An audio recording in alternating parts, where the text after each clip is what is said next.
Thank you for joining us here for this exciting event today. So after many months where we've been unable to meet in person, it's great to be able to see you all here today. And thank you to Alex and the team at the Four Seasons for hosting us. My name is Daniel Fertig, and I'm here in a dual capacity today, as both the chairman of the British Chamber of Commerce here in Korea and a partner at Samuel PwC. And we're proud to be sponsoring the event today, an event which brings both the BCCK and the British Embassy together as hosts, and thanks to both their teams for support with putting this together. This event comes at a very pertinent time as we hit the 2-week mark from the close of COP26 held in Glasgow. Today we have a fantastic set of speakers made up of former Secretary General of the United Nations, Mr. Ban Ki-moon, Director General, Climate Change, Energy, Environmental and Scientific Affairs Bureau, Minister of Foreign Affairs Korea, Mr. Tong-kyu Lee, and His Excellency, British Ambassador to the Republic of Korea, Mr. Simon Smith. This panel, guided by our moderator for today, Stephen Kang, PwC Korea's ESG platform lead, will discuss COP26, its repercussions for Korea and globally, as well as its impacts on ESG strategy for businesses.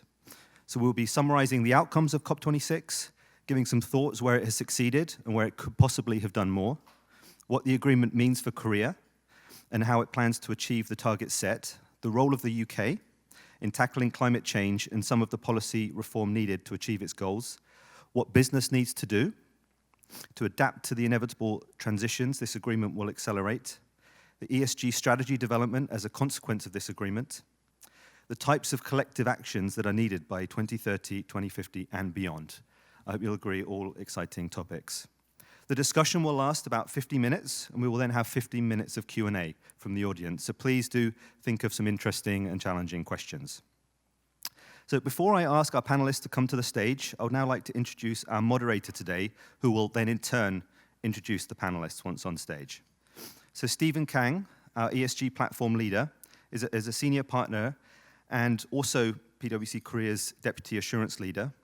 So as the ESG platform leader of the Korean firm, Stephen oversees and coordinates ESG specialist partners and staff in tax, deals, consulting, and assurance to ensure the firm's full ESG capabilities are provided in serving companies on all ESG matters.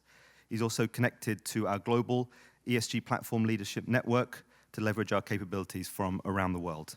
And as the deputy assurance leader, he is responsible for all inbound and cross-border audits and oversees all PCOB audits in Korea as well. So Stephen, thank you for being our moderator today. And without further ado, I'd like to invite all of our panelists, Mr. Ban Ki-moon, Mr. Simon Smith, Mr. Tong-kyu Lee, and Stephen Kang to the stage. And a round of applause, please. Good morning, everyone. My name is Stephen Kang. I'm the ESG platform leader of PwC Korea, 3일 회계법인. And I will be your moderator for today. I'm actually very honored to be here, moderating such esteemed speakers on the panel.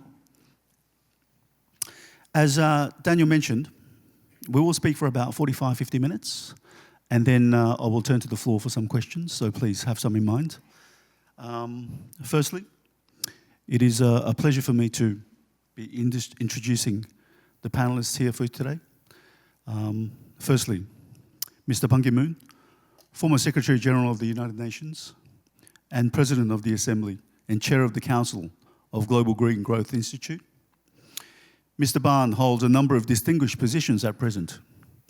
He is the Chairman of the Presidential National Council on Climate and Air Quality, the Chairman of Boao Forum for Asia, Co-Chair of the Ban Ki-moon Center for Global Citizens in Vienna, Austria, and Chairman of IOC Ethics Committee.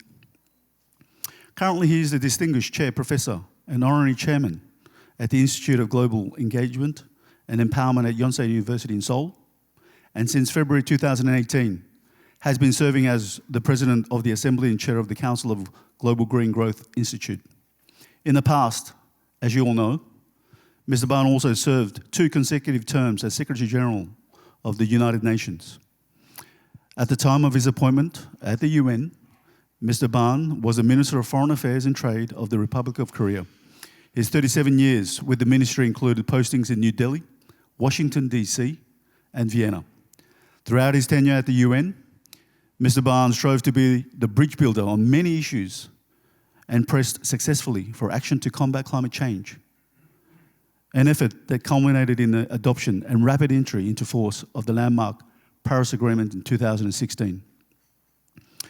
Mr. Simon Smith, Ambassador to the Republic of Korea, British Embassy, Seoul. Simon has been British Ambassador to the Republic of Korea since March 2018. He first visited North and South Korea in 2002 to 2004 when he was head of Foreign, Commonwealth and Department Offices Northeast Asia and Pacific Department.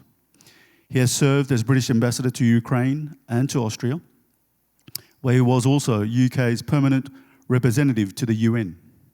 He began his career in the diplomatic service in 1986 and has also worked largely on economic trade and investment issues at the British embassies in Tokyo and Moscow. Mr. Tongkyu Lee, Director General, Climate Change, Energy, Environment and Scientific Affairs Bureau, Ministry of Foreign Affairs, Korea. Director General Lee, for over 25 years, served the Ministry of Foreign Affairs, specifically focusing on environmental issues.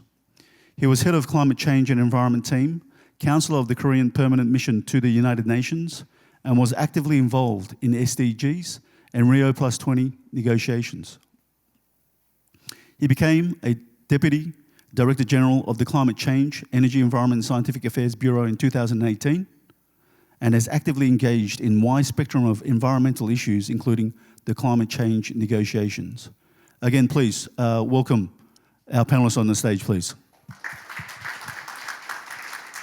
Now, COP26, the 26th United Nations Climate Change Conference of the Parties, as you all know, was held in Glasgow, Scotland, and was undoubtedly a significant summit for all, gathering global leaders from over 120 countries from around the world to discuss how to mitigate the risk of climate change and come to a consensus on plans to tackle this vital issue for us all. It was held for 2 weeks from October 31 through November 13th, ending a day later than scheduled as a result of marathon discussions and negotiations to come to an agreement. This COP critically provided a process for accelerating national ambition to close the emissions gap to limit 1.5 degrees Celsius in this decisive decade. The agreement was largely greeted by cheers by participants at the COP26, but others in the media, academia, the young generation, and business point to challenges and possible failures to come. So now, 2 weeks on, the dust is settled, the negotiators and the diplomats are back at home at their desks in their respective countries. So this is a pertinent time to ask, what were the important outcomes of COP26? Was the agreement a success? What was the repercussions to Korea and the greater wide world? What impacts are there on businesses and their overall ESG strategy? All very valuable questions which we will seek to look at and explore with the panelists today. As it was UK who hosted the COP26, I think it's only right that we start this conversation with Ambassador Smith. Ambassador Smith, could you please tell us what the major outcomes of the agreements were, which you are most proud about, and some areas that you might feel as if more could have been done, please. Thank you. Thank you very much, Steve. I'd like to start before COP26 because I think that it's worth noting that 2 years before COP26, when we in the UK started to work towards COP26 with Italy 2 years ago, only 30% of the global economy was covered by net zero targets. And by the time COP26 opened, that figure had risen to around 90% of the global economy covered by net zero targets. And over the same period, 154 countries had submitted new national targets, new nationally determined contributions, representing 80% of global emissions of greenhouse gases. So the first point I'd like to make is that COP26, I think, successfully, in many respects, concentrated the minds of decision makers on what needed to be done even in advance of the conference. The second point I'd like to make is the contribution that COP26 made to reinforcing the global narrative on what the key climate change objectives are. It was decided that COP26, picking up from the Paris Agreement, should really concentrate hard on the issue of containing the rise in global temperatures, picking up where the Paris Agreement signposted the way forward, saying that beyond 2 degrees was a very likely recipe for serious disaster, but that as close as possible to limiting the rise in global temperatures to 1.5 degrees Celsius was an extremely desirable objective. The closer to 1.5, the better. And so COP26 developed the narrative to say we must keep that 1.5 degrees Celsius target within reach. At COP26, the Glasgow Climate Pact kept that 1.5 degrees alive, but it remains as a very serious signpost and I hope a very serious motivator for further action on climate in the future. It's also worth remembering that as recently as COP24 in Katowice in Poland, there were delegations who were seriously questioning whether what the scientific experts were telling us about climate change should be a fundamental part of our discussions. In the Glasgow Climate Pact, it is there absolutely, unarguably, that our approaches to climate change will be based on what scientific evidence is saying to us, and it makes unequivocally clear the leadership role and the guiding role that the Intergovernmental Panel on Climate Change has to play in this. So keeping those crucial targets in mind, another achievement of the Glasgow Climate Pact. A little bit more about what the Glasgow Climate Pact includes. It also reconcentrated minds on meeting the targets on climate finance for developed countries. The Paris Agreement set out some ambitious targets for climate finance. It was clear that by COP26 those targets had not been fully met, and a product of COP26 is a further effort to ensure that those targets are met in future, and the parties agreed to begin a process of setting a new collective quantified post-2025 goal for climate finance. What are we talking about when we talk about climate finance? Well, again, the Glasgow Climate Pact outlined with greater clarity what this is all about. There was a call for developed country parties to at least double their collective finance, climate finance for adaptation. And adaptation means a recognition that the damage caused by climate change is already happening, and that urgent action and urgent finance is required to help vulnerable countries protect themselves against the damage from climate change that is already happening and will happen, whatever progress is made towards restraining that rise in global temperatures. Similarly, the Glasgow Climate Pact contains the strongest language yet on recognizing the loss and damage issue, and again, recognizing that there is a continuing effort to set up a UN financing facility dedicated to loss and damage, and that will be taken forward as a result of the Glasgow meeting.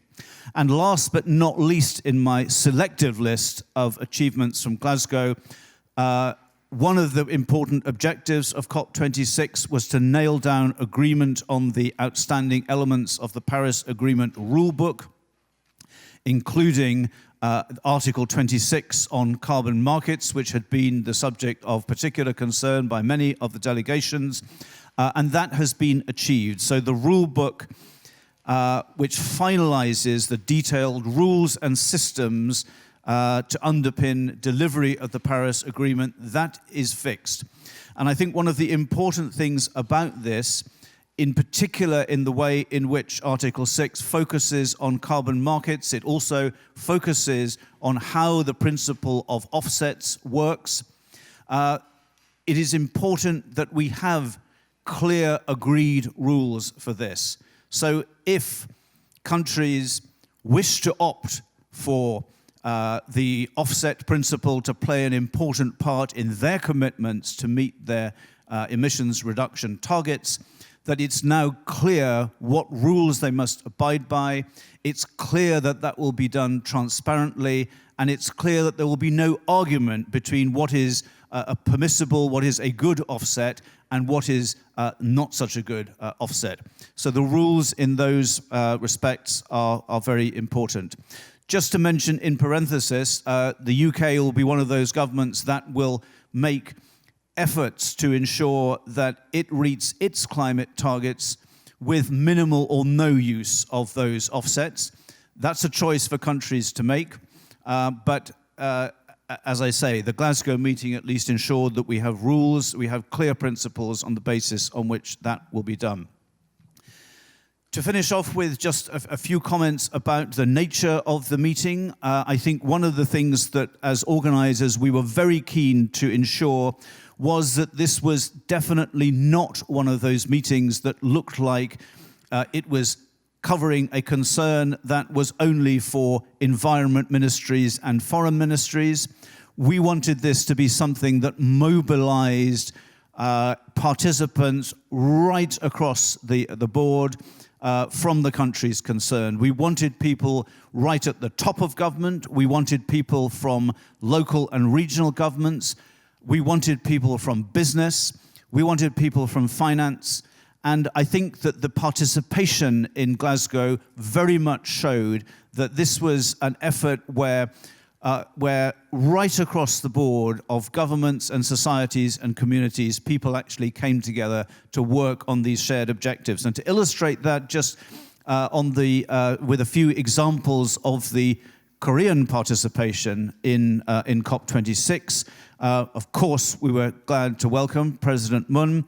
We saw the Economy and Finance Minister at COP26, the Korean Trade Minister at COP26, and we saw them coming together to present a position on Korea's behalf, which once again had shown how much has moved in the last 2 years or so, bringing a new NDC of 40%, speaking against the background of recent decisions to legislate for climate change commitments in the Korean National Assembly.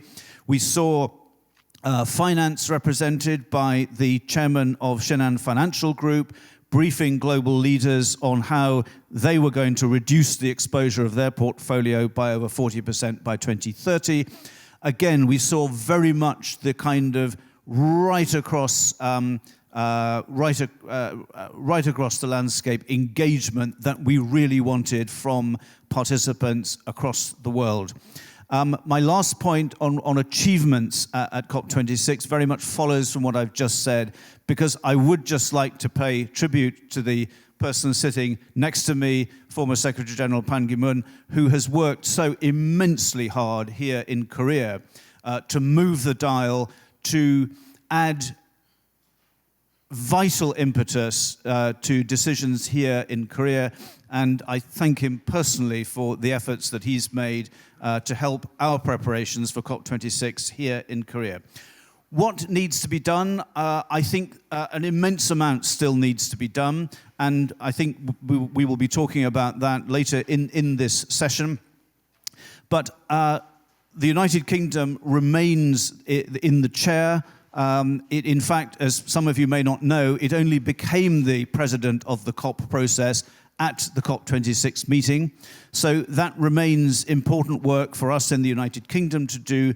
But much of what was agreed at Glasgow has been direction setting. It has been setting further challenging objectives that we need to hit if we are to keep the 1.5 degrees target within reach.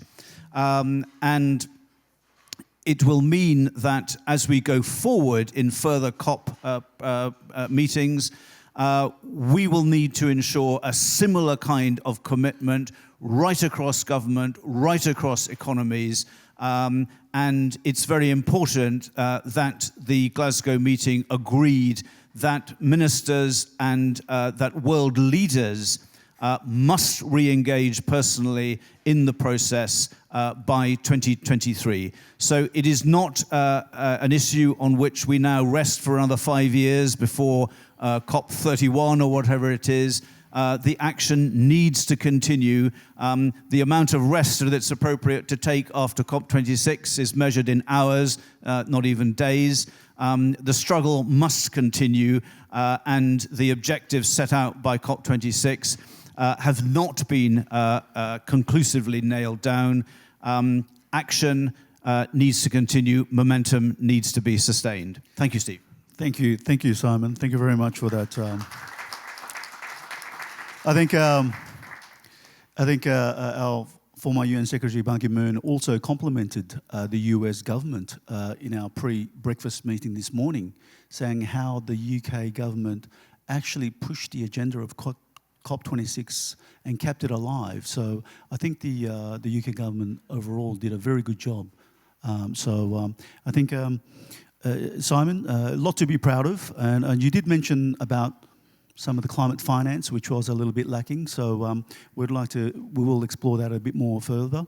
And obviously it's very clear that this COP26 set a clear direction of net zero.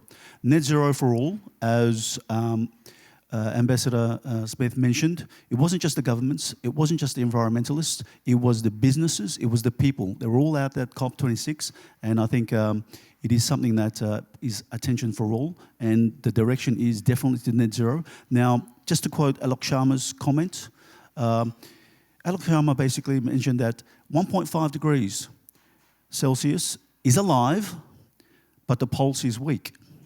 Now, former UN Secretary General, Mr. Ban, now chairing Korea's National Climate and Environment Conference, I understand that you also had very high expectations of COP26. Please share your thoughts on your views on the COP26. Thank you, Stephen Kang, for your warm introduction. And I'd like to thank Mr. Daniel Fortig, Chairman of BCCK, for organizing this timely occasion immediately after COP26. And I thank Ambassador Simon Smith of the United Kingdom for his very detailed explanation and assessment of the COP26. And I almost agree to what he said, even though I have some sense of regret that COP26 should have done much more. But that's the reality of our life. That's negotiation, and that's weakness of multilateralism. So I think largely speaking, it was a very good opportunity with the 2 years of vacancy. But this vacancy was not wasted, I think. The United Kingdom, as chair, designated chair, they worked very hard. In fact, I have met Alok Sharma, who worked as a chair of the president of this COP26, but before that, he was just a designated person. But I really appreciate the United Kingdom governments and the diplomats, the hard work to prepare successful ground for this COP26. That is what I can tell you in general. After the dust has settled down, following this COP26, it is essential to take stock. I think that's the main purpose of this breakfast meeting today. I hope that this kind of taking stock struck down will take place all around the world by many different organizations, including government and business and civil society organizations. It is true that initially, a lot of people, including myself, had the highest expectation that something really concrete will happen in Glasgow 26. And the leadership of United Kingdom as chair and presidency of this was also given much heightened expectation. In general, I'm of the view that the outcome of COP26, if I may be a little bit critical, can be seen akin to glass half full or half empty. But having listened to what Ambassador Simon Smith just said, I think a little bit more than half. I think it maybe a three-quarter. We need to really strike down the rest of 1/4. Indeed, the glass, really hoped that glass would be full because it has been so long, 6 years passed since the adoption of the Paris Climate Change Agreement. The moment when whole 195 state parties became one. That was the highest moment when the whole members of the United Nations were one. After that, the negotiations to implement this Paris Climate Change Agreement didn't move as smoothly or as expectedly. That is my regret. But now with this COP26, having set rule book, first of all, and have made, even though I'm not fully satisfied with what the terminologies, languages of this final document, the carbon neutrality by 2050 has become watered down as around the middle of this century or something like this. But still, I think that still people are talking about carbon neutrality by 2050 rather than around the middle of this century. This is one good psychological and political impact. So nobody is now saying around the middle. They know that carbon neutrality must be done by 2050. There was some regrettable thing that the promise the world leaders made in 2009 in Copenhagen, COP15, 11 years after, they were not able to make a firm modality how they will provide $100 billion per year to developing countries. I was the one who witnessed this one as a Secretary General in 2009. The United States, European Union, Japan, and all these rich countries, just to make sure that they are ready, they are sincere to help developing countries to go together. 11 years passed. They were able to mobilize only $80 billion at most. They are supposed to provide $100 billion from this year. This year is almost gone without anything. The Green Climate Fund, the GCF, was established in Songdo to handle this $100 billion. I sincerely hope that at least COP26 was the occasion to make sure that $100 billion could have been mobilized and distributed, and also made some formula that how these $100 billion could be provided to developing countries, particularly all these climate vulnerable states. There are about 50 climate vulnerable states, small island developing states. And vulnerable state in Africa. Many countries are really afraid of being submerged underwater. I've been speaking out that we are really standing on the precipice of unprecedented crisis. The sea level is rising. Just the Arctic ice melting really raises the sea level. You may be surprised that 8.5 billion tons of ice water melt in Greenland last June only. A month. This really raises the sea level. If we do not keep 1.5 degrees Celsius, then we will have no hope. It's not only small island developing countries, it's including rich countries. Look at the case, the unprecedented flooding, which swept mid-European countries, Germany, Belgium, Netherlands. The flood which hit Germany, I was told that it was the first in 1,000 years. Unprecedentedly, 1,000 years. That was the worst flooding. America, Australia, and now Mediterranean countries, including Turkey, Greece, Lebanon, they are being hit by wildfires. Therefore, we must understand that we are living in an unprecedentedly very dangerous situation. That's what people say, that we are standing on the precipice of a cliff.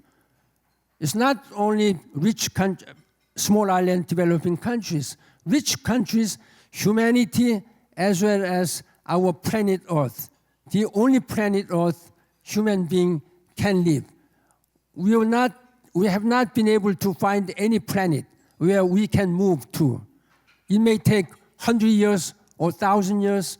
There may be some. But before that, there may come some mass extinction.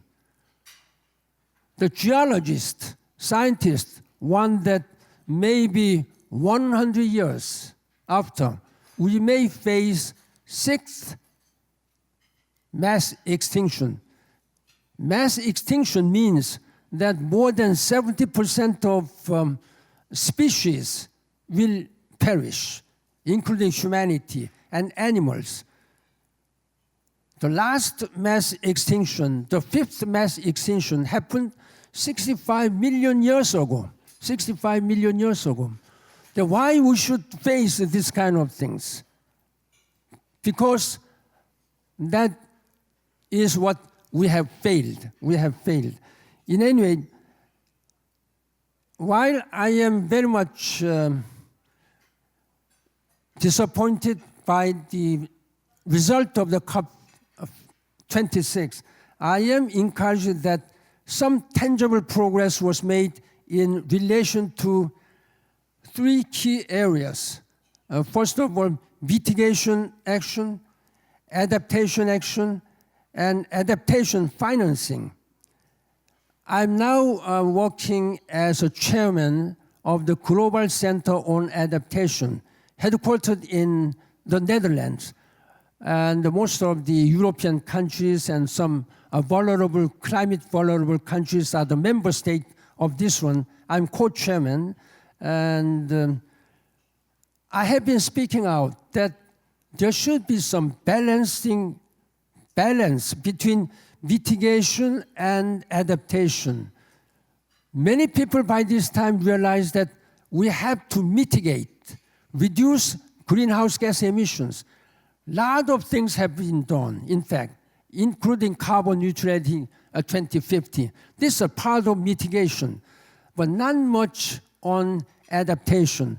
We need to be wise enough to invest to prevent further climate crisis.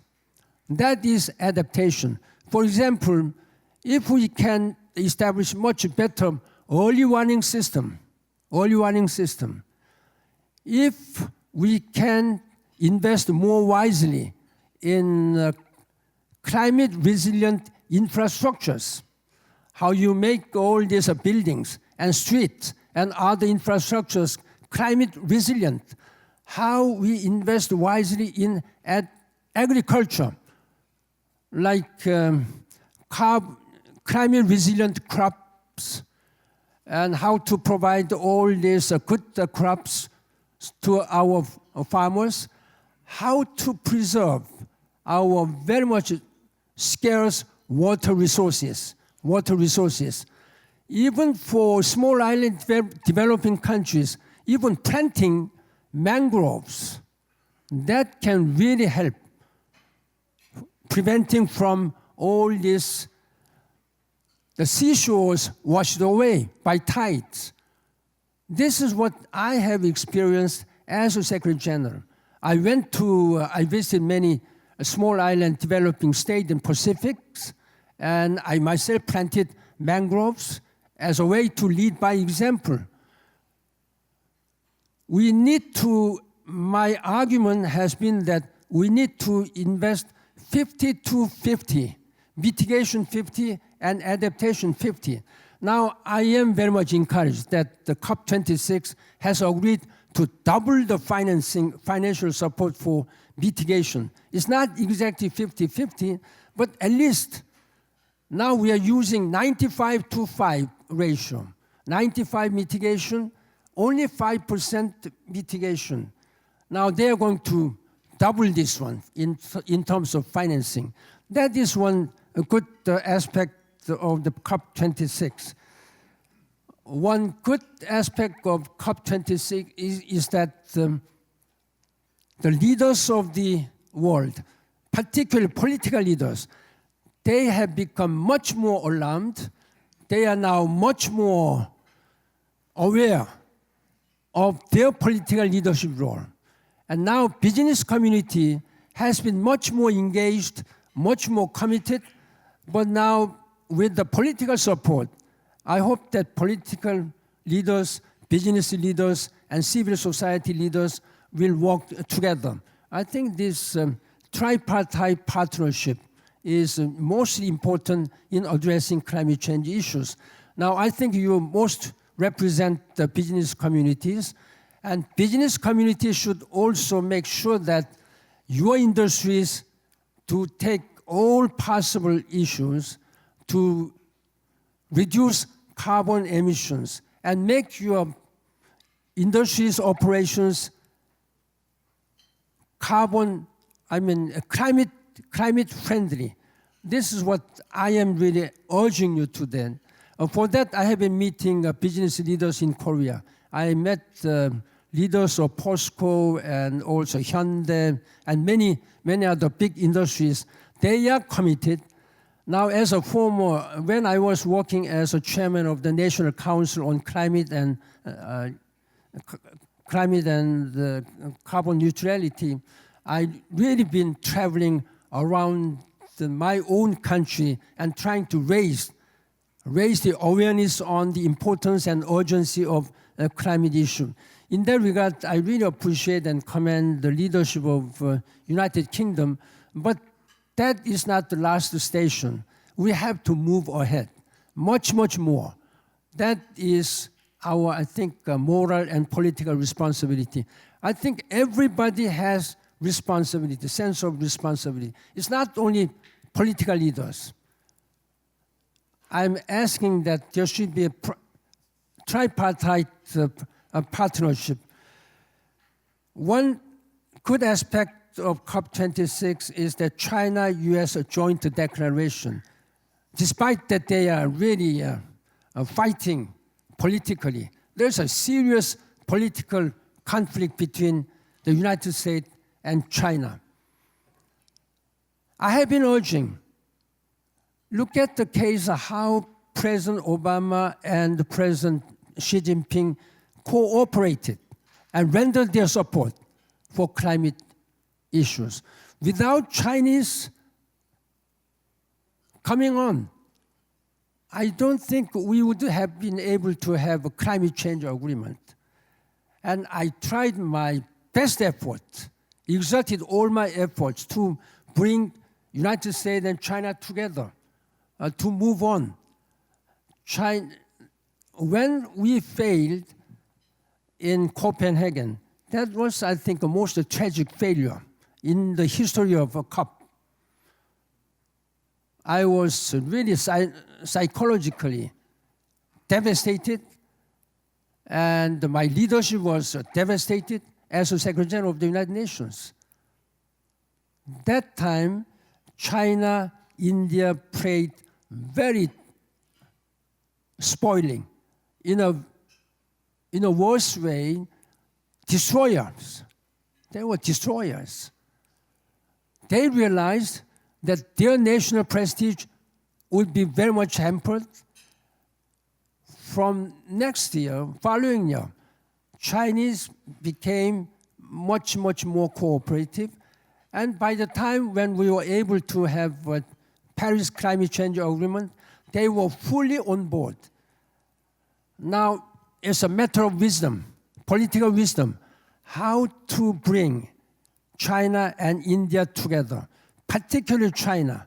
If this kind of political crisis continues between United States and China, I don't think there is any hope that we will be able to really make much, much more needed progress in the implementation of COP26. And I'm afraid that other COP meetings will also be affected by this kind of political conflict. Therefore, I'm really urging two countries to really first concentrate on the most urgent global issues and let them compete fairly.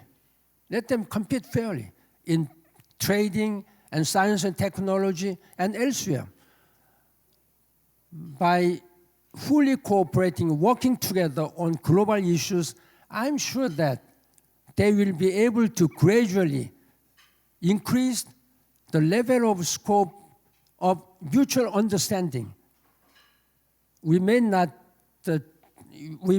ask China to change a whole their system over a night or over a year. We need some political wisdom. This is my personal thinking. In any way, ladies and gentlemen, if I may just close, COP26 outcome, has it made it even more critical that we reinvigorate our collective efforts. We are all in this together. The climate change does not discriminate, does not respect who is rich, who is poor. We have to go together. We have to put all our hands on the deck together.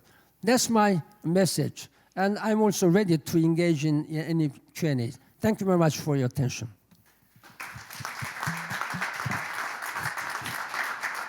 Thank you. Thank you. I think we need a lot more time than just a breakfast for this discussion to continue, but let's try to move on. Now, obviously, Mr. Barn, you did mention a lot of positive points coming out of this COP. You did use the word disappointed as well. 3/4 glass full is the other word that you did reference. Now, the positive outcomes, obviously, we are on the track to carbon neutrality, net zero commitments. Now, as Mr. Barn also mentioned, and Simon mentioned as well, Korea is also accelerating towards carbon neutrality. During the COP26, it did announce 40% reduction by 2030, carbon neutrality by 2050. Now, I'd like to turn the question to Director General Tongkyu Lee.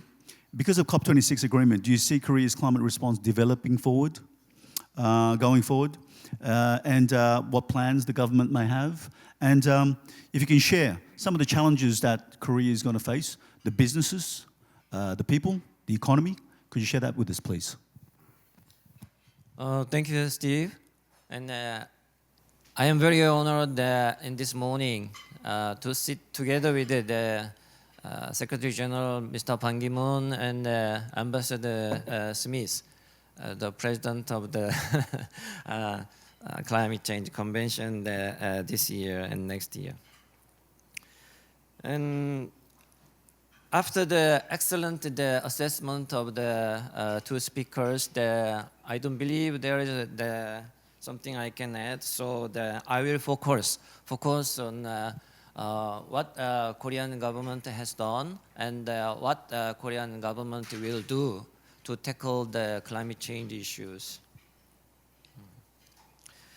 As the Ambassador Smith already mentioned, the COP26 Glasgow was not just the one-time event. UK government has prepared the 2 years. So our government also got this kind of some longer-term preparing time. Last October, President Moon Jae-in has declared the carbon neutrality, 2050 carbon neutrality. After that, I think Korea has made a good progress. Frankly speaking, I am very proud of this kind of progress. As you have heard about my career, I have engaged over 15 years in climate change negotiation. At those times, Korea was a little bit shy in negotiation and also a little bit passive, just trying to follow some best practice of the leading countries. But after the declaration of the 2050 carbon neutrality, I think then we are very active to make the progress and share our experience with others. Last May, President Moon Jae-in has visited the U.S. and got a summit with Mr. Biden. There was kind of some agreement on the issue of the climate change. Then they agreed the 3 points. First one is the ambition. I mean the reduction targets, not just for Korea. Maybe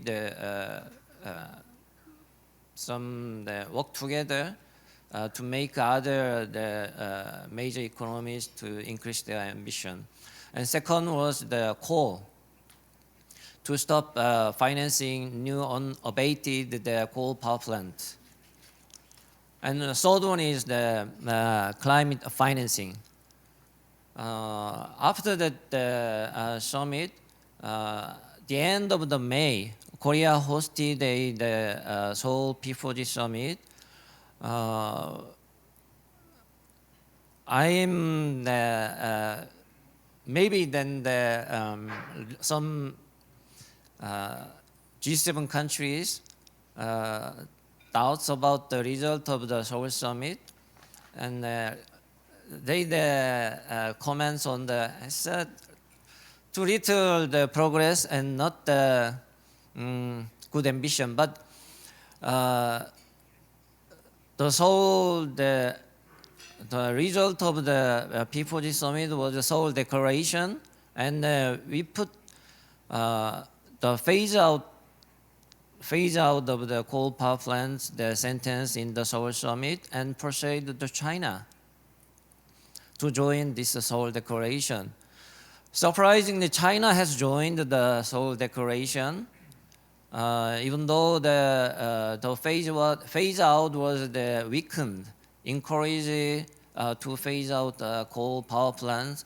But China said, this is the first time China has joined this kind of declaration, including coal power plant things. So that was I think some kind of achievement of Korea.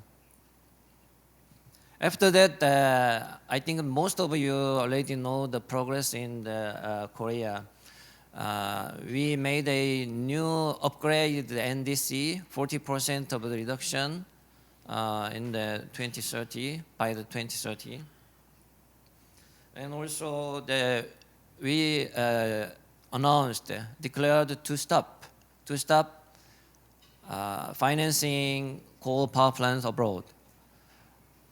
The major financing country is the Korea, China, and Japan. But after we made an announcement to stop the coal financing, Japan followed our suit. They also made an announcement to stop, and again, surprisingly, China announced that they will stop financing the coal power plant abroad. So it was quite very successful. And under the leadership of the UK, there was lots of the pressure from the UK and the EU and US to work together to make progress in climate change and partnering to make progress. So-called leverage role for Korea. The UK and the EU and the US ask us, Korea can make kind of some leverage role if Korea can make good progress in ambition and the coal power plant and also some climate financing, they can persuade the other countries, not just the developing countries, also the developed countries which do not declare the carbon neutrality.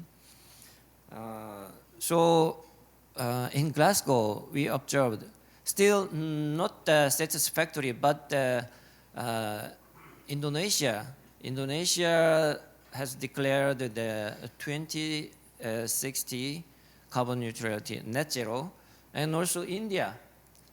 Not satisfactory, but they made also net zero target 2070. If we consider the situation in India and Indonesia, we think still this is quite good progress. And nowadays, whenever we got a good pressure from the UK and the US and EU, we put our concerns. Target is important, but still implementation is more important. So we want to get some implementable targets and actions. Now the time of the implementation is more challenging. To make the change, then we have learned. We needed maybe the two kind of things. First one is a legal framework, make more sustainable and more endurable. And second thing is the innovation or change of the mindset of the people. As Mr. Ban Ki-moon mentioned, to tackle climate change needs the cooperation between all stakeholders, especially including business, the people. So this year we established the Presidential Committee on Carbon Neutrality. They were in charge of the implementation. And most important thing is this Presidential Committee include the participation of the people, not just the expert, not just the prominent people. So this Presidential Committee, nowadays they review the following up implementation the plans of the government. And one of the remaining issue this year is the official registration of our new upgraded NDC to the UN. So just yesterday, our Ministry of Environment circulated the draft. So it will go well, I'm sure. Director Lee, please. Unfortunately, we are running out of time. I would like to just run through a couple of questions now, leading on from your statements. Now, during COP26, the UK Treasurer, Rishi Sunak, basically re-announced that by 2023, listed companies in the UK will need to disclose their net zero plans. Now, obviously, it's accelerating. We need to move companies, we need to move businesses. The governments are moving. Now, in line with that, obviously, other regulators, other supervisors will follow suit, I'm sure. And the Korean government will not be an exception. Now, having said that, if you could just briefly maybe touch on what Korean companies may need to do. And Ambassador Smith, maybe following from that, maybe you can touch on what the UK is doing to help the businesses move along that track. Now, unfortunately, we don't have much time, so please, a couple of minutes. Thank you. Okay. Now the Minister of Industry, especially focusing on the participation of the Korean companies. Even though the Korean companies announced the RE100, they need kind of some support or the reformation of the system. So government of the Korea will provide that kind of the reformation, support the system, especially the energy sectors. Yes, this is quite challenging issues. You know that Korea depends on heavily on the traditional conventional fossil fuel energies, but I believe then we will make this progress. Simon? Very briefly, I think the best thing that we can do as the British government, and in many ways the best thing that many governments can do to support business in sustaining this direction, is to provide clarity and certainty. And sometimes this will be in the form of legislation. It will be in the form of bringing targets forward. So it'll be things like what we've done already in the UK to bring forward the deadlines beyond which we will not have conventional automotive engines on our roads, beyond which we will not have even hybrid engines on our roads, but we will set those targets with clarity and certainty so that people know what they are aiming for. They can calculate what is going to be the difference in their construction of their business assumptions and their business plans. The second thing we will do is to continue to provide incentives for the development of more efficient use of energy. That'll be in areas like promoting initiatives in, for example, sustainable aviation fuel. It'll be in incentivizing further breakthroughs in hydrogen technology, with particular emphasis there on what that can mean for emissions-intensive industries. It's clearly a very obvious challenge that if you look at some sectors like steel making, it's very easy to say carbon-free steel.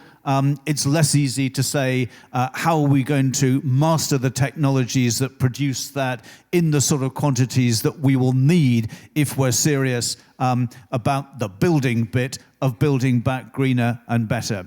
But I think that the encouraging note on which I'd wish to end is the extent to which, as we see it, so much of business is actually making this change, making this change of gear, and actually adopting a sort of narrative which is no longer talking about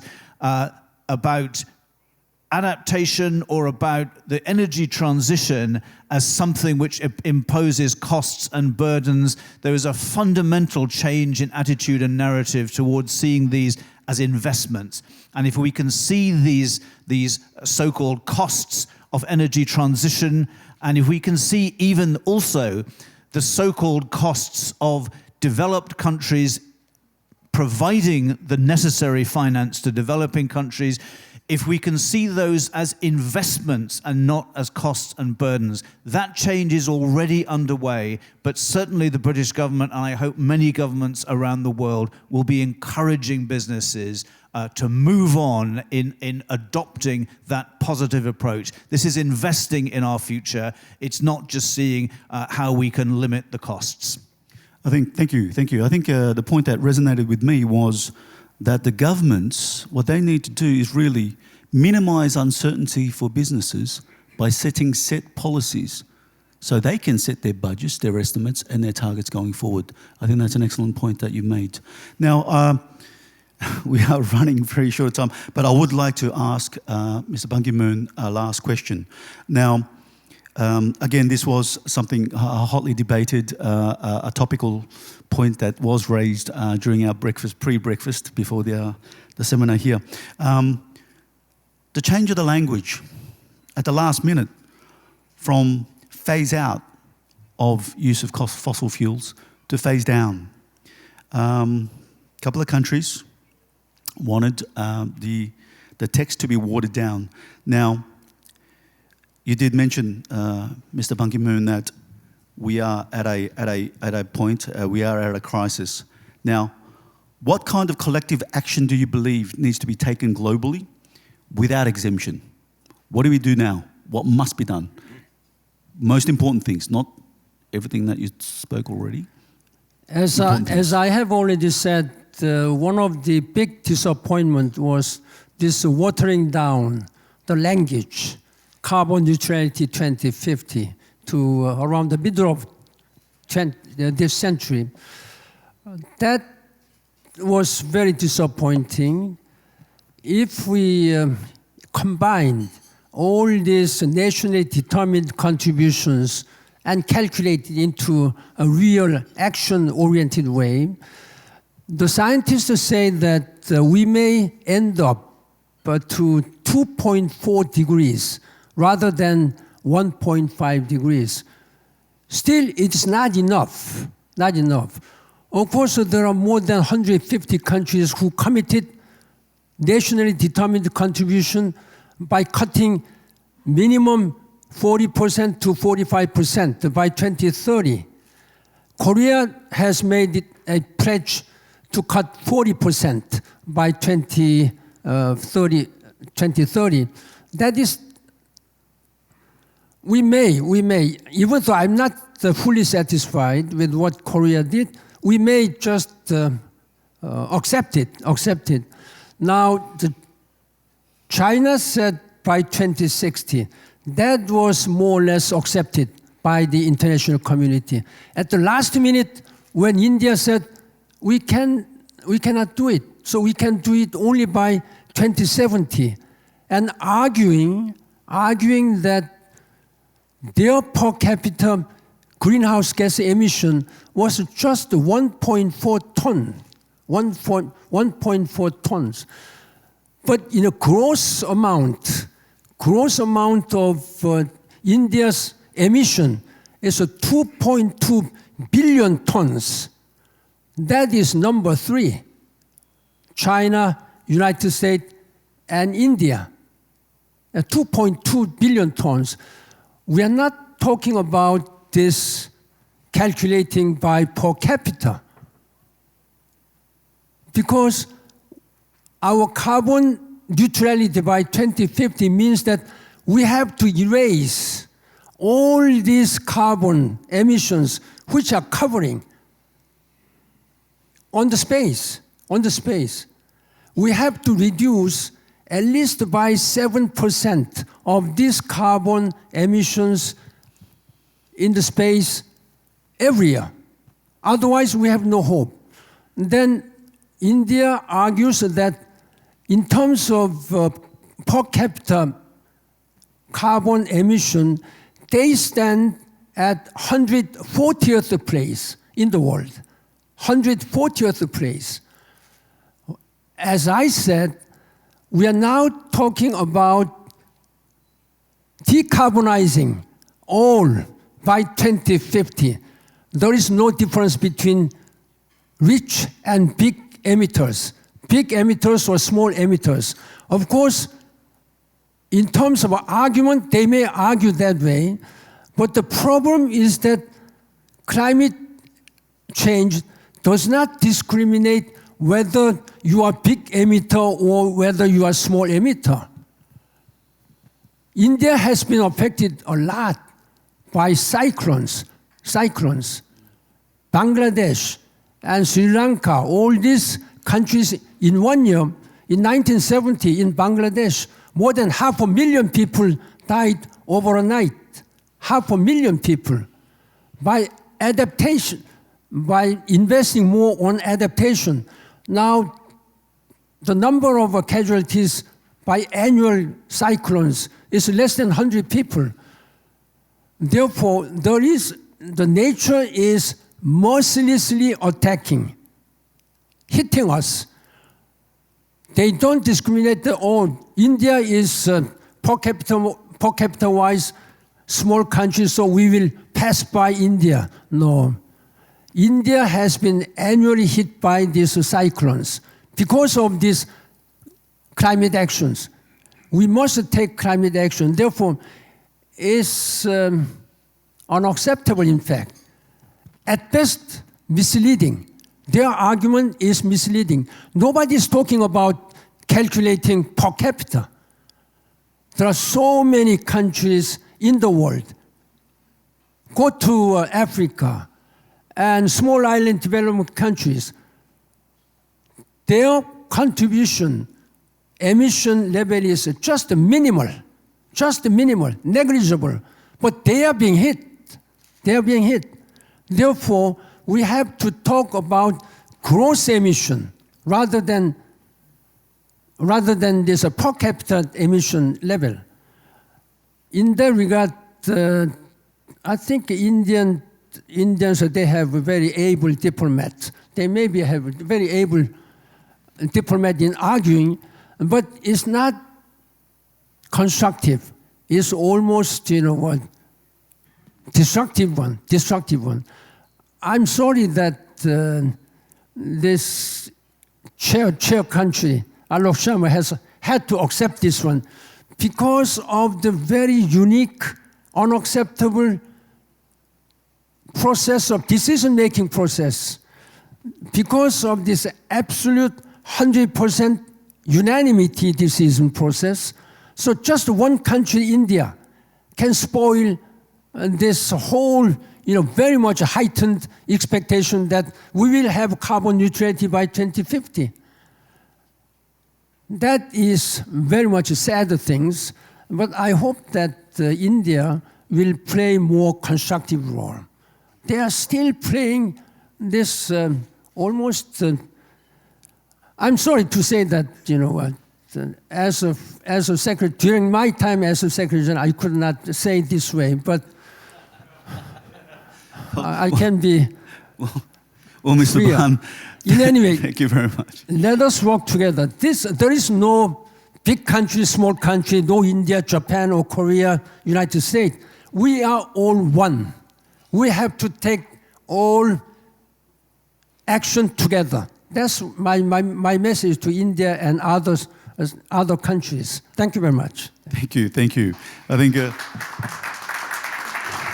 I think the clear message was that we all need to act as one in a clear direction for climate change. Now, one more thing to mention was that during COP26, there was the creation of the International Sustainability Standards Board by the IFRS Foundation. I think that's another clear indication that there is a move towards achieving a global common approach to measure companies and your direction of where you're heading towards the net zero achievements and what you are doing. Now, greenwashing is not going to be so easy going forward with these new standards being adopted. So I think the clear message here was that net zero is where we're headed. It's definitely where we're headed, and I think it's very important for businesses to start moving now.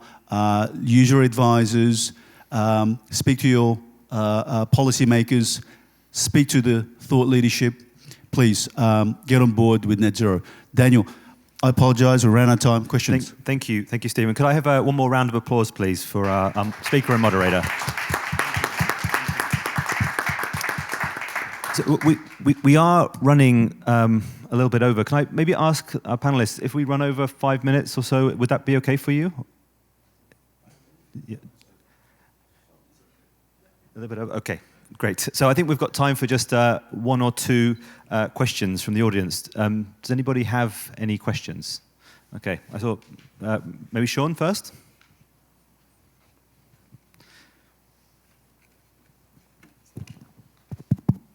Okay. First of all, thank you very much for the speakers today and also for everyone hosting. So I have a very simple question, and it actually comes off the back of reading a poll by the FT. And in the FT, it's one of the sort of disappointments of some of the readers was maybe a lack of discussion or at least agreement on carbon pricing. And I wonder what your thoughts, particularly Mr. Ban, might be on the ability to instill some sort of international carbon pricing system whereby you can change behavior. So put bluntly, make the use of non-carbon emitting or fossil fuels driven products more expensive and make others cheaper in order to impact or be able to contribute to the goal that you're talking about. So what are your general thoughts on that?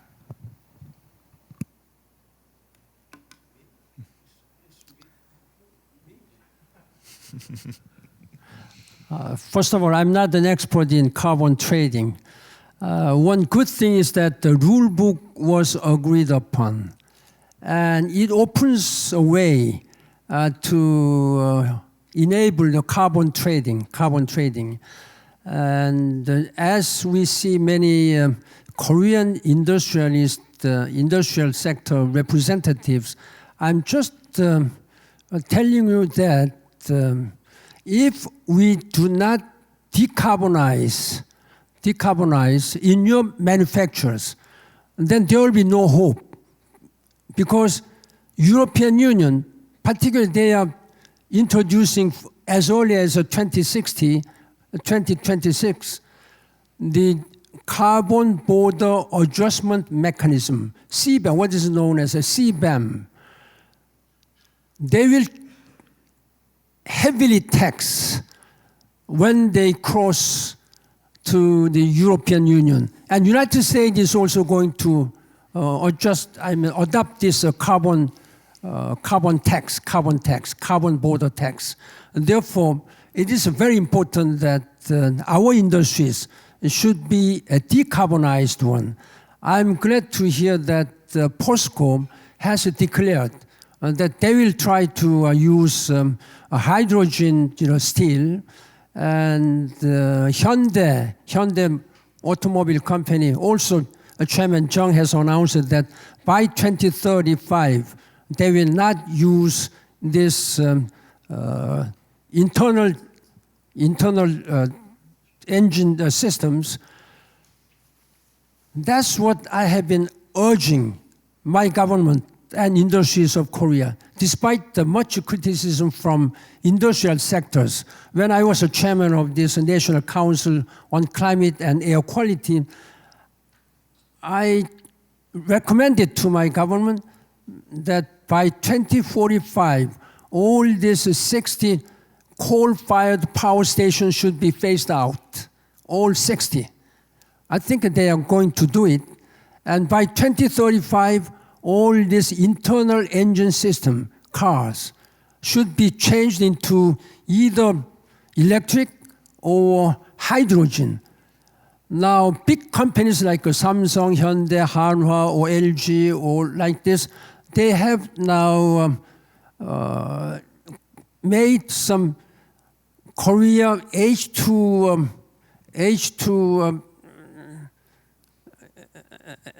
I forgot the name exactly. They made this kind of a system now, coalition. They will use H2 to make all their products will be decarbonized one.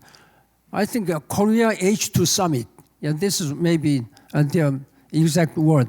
Therefore, I am encouraged, and Korea is very much committed. even though they committed, the President Moon has committed 40% of decarbonizing by 2030, I wished, in fact, they should do 45% required by all this international community. But at least, we need to accept the reality, because otherwise Korean government popularity may go down because of strong objections and complaints from industrial companies. I'm sure that with the rapid introduction, development of science and technology, we will be able to meet this target. And that's what I believe. We can do it. Thank you. Thank you. Maybe just last... Sorry, if I could just add to that question. Just a little while ago, the World Economic Forum issued a report analysing IMF's suggestion for carbon price floor. They went through the analysis, a study, and they went through three quick questions. It was, could the international carbon price floor reduce emissions significantly? And then the answer was yes. Could it be done without severe economic damage to livelihoods and businesses? And the answer also was yes, because the carbon tax that they was actually going to reap was less than 1% of GDP around the world, which that would be used as carbon dividends to pay to developing countries anyway. And then could it be done without shifting economic activity associated with global house gas emissions from one part of the planet to the other? And the answer was also yes. It's an excellent, it's a very interesting read, basically supporting the implementation of carbon price floor to reduce emissions. So for you guys to read. Thank you, Stephen. Just very last question. Rob, I saw you had your hand up earlier. If we can get a mic over there. Thank you. So my question is perhaps best to Ambassador Smith. So the developing world is the most impacted by climate change and potentially the least able to afford its consequences. Do you think that developing countries were adequately represented at COP26? And if not, do you think that the targets that were set at the conference would have been more ambitious had those countries been able to have their voices heard?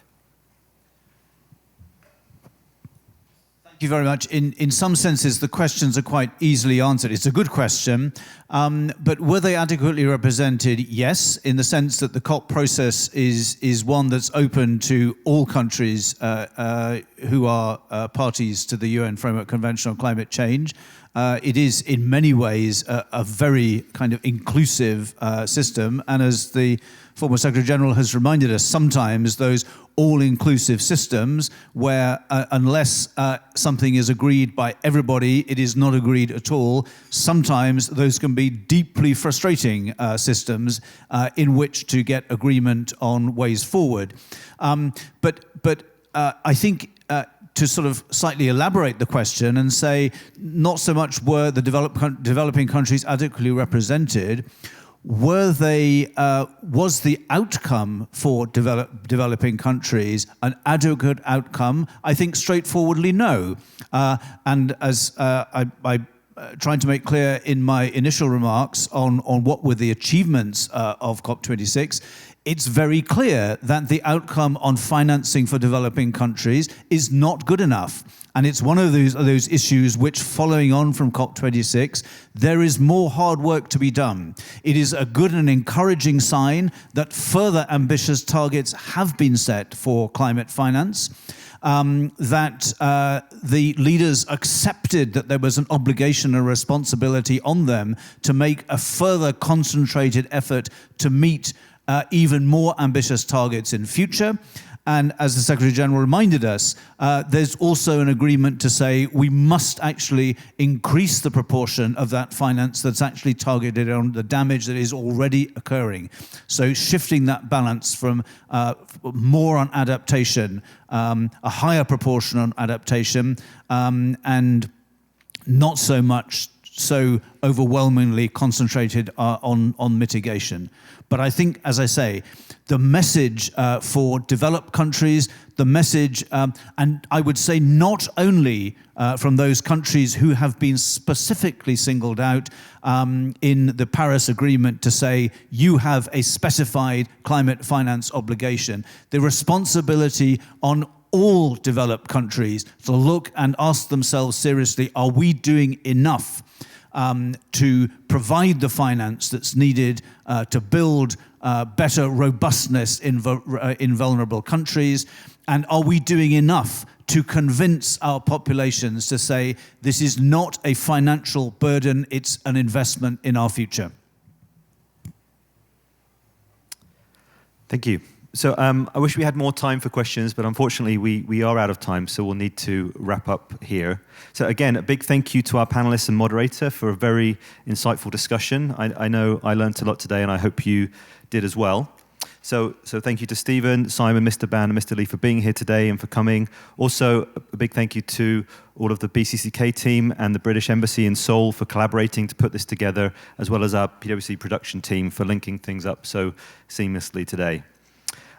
Lastly, we have prepared a small gift on the way out. If you'd like to pick that up, it's vegan organic soap. So please do take that as you leave. And if you have anything to ask Stephen or any of the PwC team, we'd be delighted to chat. So do try to grab us afterwards, and have a great remainder of the week. Thank you, everybody. Thank you.